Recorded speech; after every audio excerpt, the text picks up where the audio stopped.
अम्मा कहाँ थी आप? आपको पता है मैंने आपको कितना मिस किया। कोई माँ बाप अपने बच्चे से इतना नाराज रहता है क्या?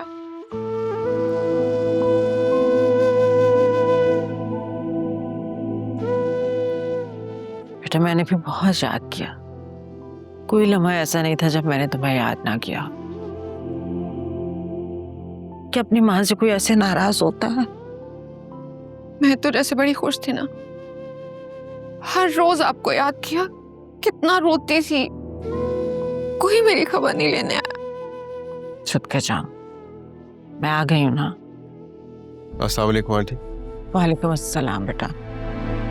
जोया क्या करती हो भाई? आंटी को आते ही रुला दिया। जाओ प्लीज पानी लाओ। नहीं नहीं बेटा मैं ठीक हूँ, ऐसी कोई बात नहीं है। अरे नहीं नहीं आंटी, अपनी दूर से आई हैं, आते ही इसने रुला दिया आपको।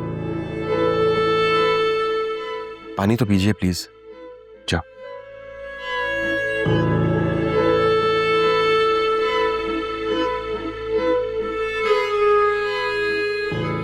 आंटी बहुत माजरत, वो उस दिन अचानक जोया की तबीयत खराब हो गई तो मुझे इसको फौरन हॉस्पिटल ले जाना पड़ा। वहां पर इतना बिजी हो गया कि आप लोगों को कुछ बता ही नहीं सका। डॉक्टर ने कहा है कि इसकी तबीयत अभी स्टेबल नहीं है, अचानक तबीयत खराब हो जाती है।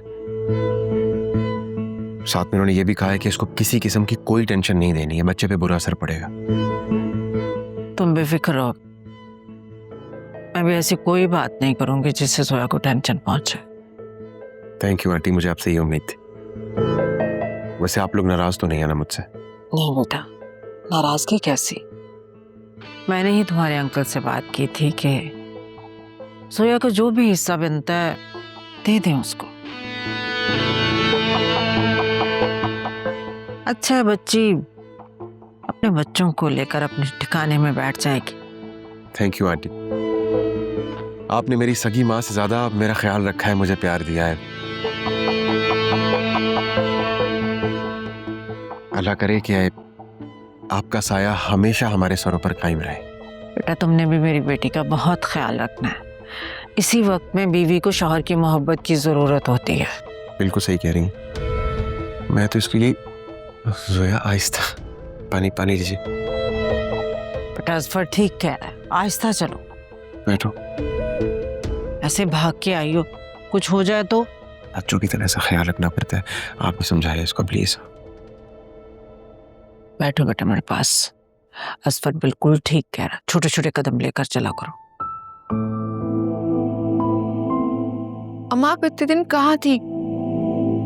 बाबा ने कहा था आप आएंगी, मैंने बहुत इंतजार किया। अरे भाई अब आ गई है ना, अब तो पुरानी बातें भूल जाओ। जोया बेटा तुम्हारा फोन कहाँ है? वो आंटी वो खराब हो गया था, मैंने ठीक करवाने के लिए दिया है, कुछ दिनों में आ जाएगा।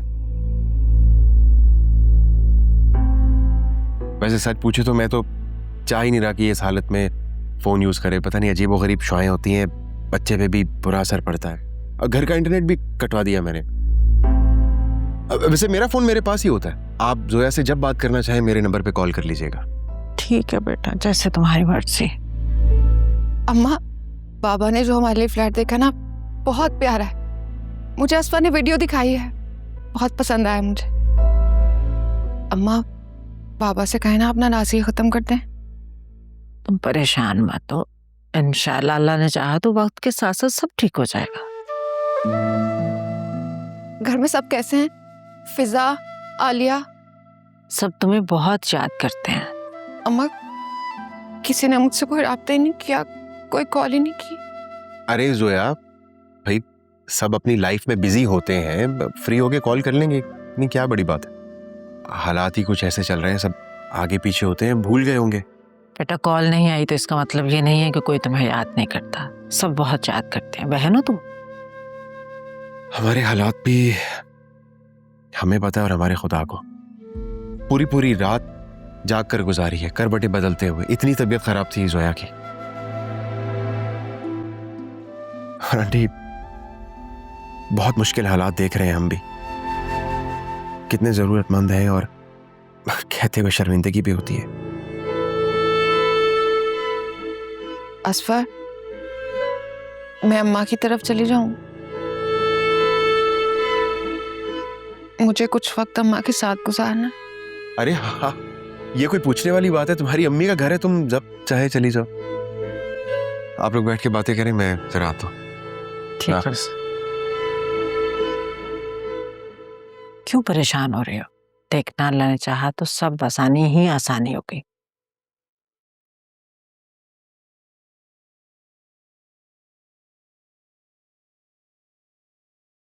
आई एज्यूम कि अकरम और फिजा के दरमियान जो कुछ भी रहा है उसकी तुम्हें नॉलेज है।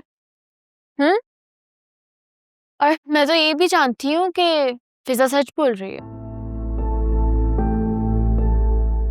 सुल्तान ने ही उसके साथ बदतमीजी की है।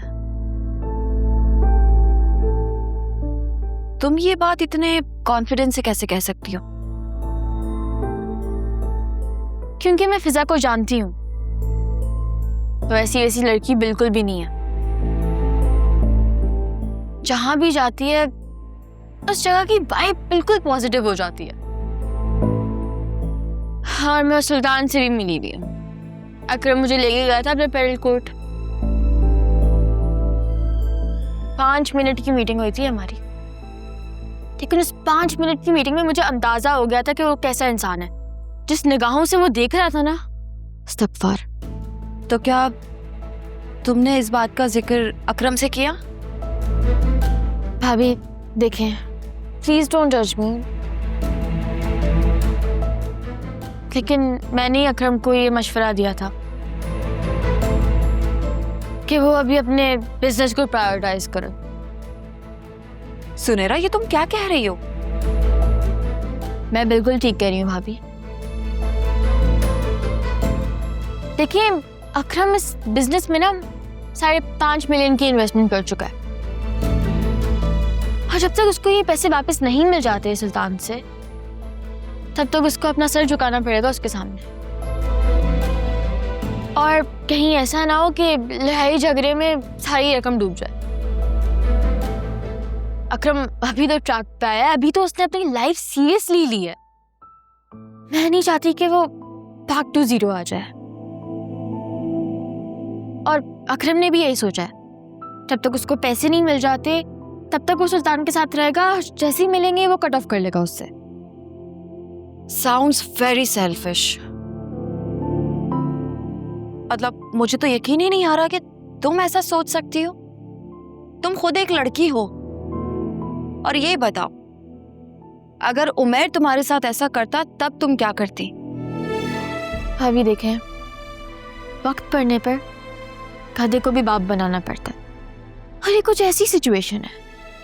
और जब एक बार पैसा वापस आ जाएगा तो अकरम उसे छोड़ देगा। एक सेकंड,